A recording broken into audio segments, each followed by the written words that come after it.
Hey everybody, what's up? I'm bringing you a story from The Verge, and this one's going to be interesting because I want to talk about a couple of different things, but I feel like this story really does align with the point that I'd like to make. And this is about the failing film industry. Because right here in this article it says, Westworld is over. Westworld has been canceled. The Lisa Joy and Jonathan Nolan show about robots and apocalypses captivated and then confused audiences and finally seemed to have forgotten what it was about entirely by the time its fourth and final season aired earlier this year. Now, I have not watched past season 1 and a little bit of season 2, but I have heard different things that people really enjoy it, but then other people think that they messed up the last couple of seasons. I am not one to judge the direction of the show as I have not watched past that point, but I still want to delve into this story because it's really intriguing. So, while it's a bummer the show is gone, it's also not much of a surprise. HBO emailed a statement on the cancellation saying, over the past 4 seasons, Lisa and Jonah have taken viewers on a mind-bending odyssey, raising the bar at every step. We are tremendously grateful to them, along with their immensely talented cast, producers, and crew, and all of our partners at Kilter Films. Bad Reboot, no! And Warner Bros. Television, it's a thrill to join them on this journey. The final season could at times feel repetitive, and compared to seasons past, at the end of the season felt like a series finale, and in the third season, the cast, led by Evan Rachel Wood, ended the tyranny of an AI that felt vaguely Google-like in its omnipresence. That could have been a perfectly lovely ending as well, but then Westworld came back a 4th time, in a future where all the characters seemed to be dead robots or dead robots. There was a smattering of apocalypses, a number of fun callbacks to seasons past, and a whole lot of pondering the nature of self. Ratings, well, they cratered.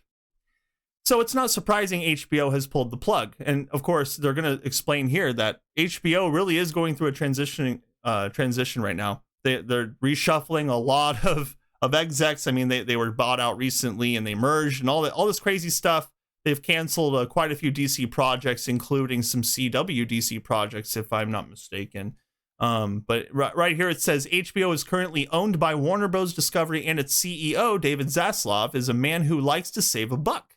I believe that the grand experiments of chasing subscribers at any cost is over, okay? Again, I believe that the grand experiment, okay, he's admitting there was an experiment of chasing subscribers at any cost, okay? And what I think that says a little bit is that all that message pushing that they were doing wasn't working. It showed financially at the box office with Black Adam and with the cancellation of the Batwoman movie.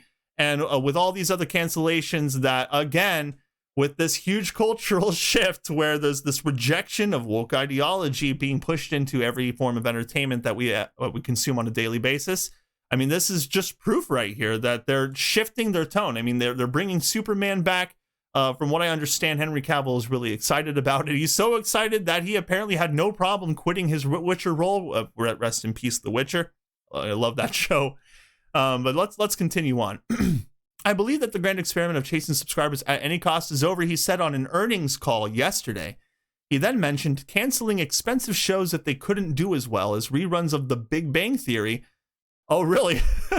By Westworld's final season, it was averaging less than 500,000 live viewers per episode, so it wasn't even hitting 500K.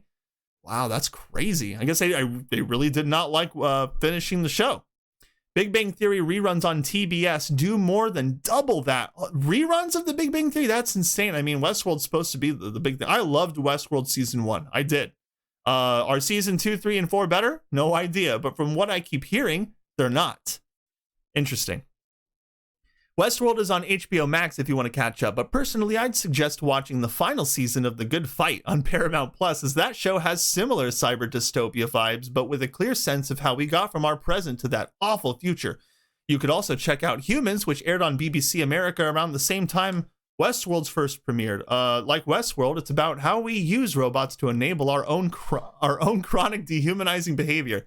But it's centered on robots and a family you can root for. Or you could go watch Person of Interest, which was created by much of the same creative team as Westworld and explored many of the same concepts, but did it in a much more comprehensible way. Or how about this? What about that newest show on Amazon Prime?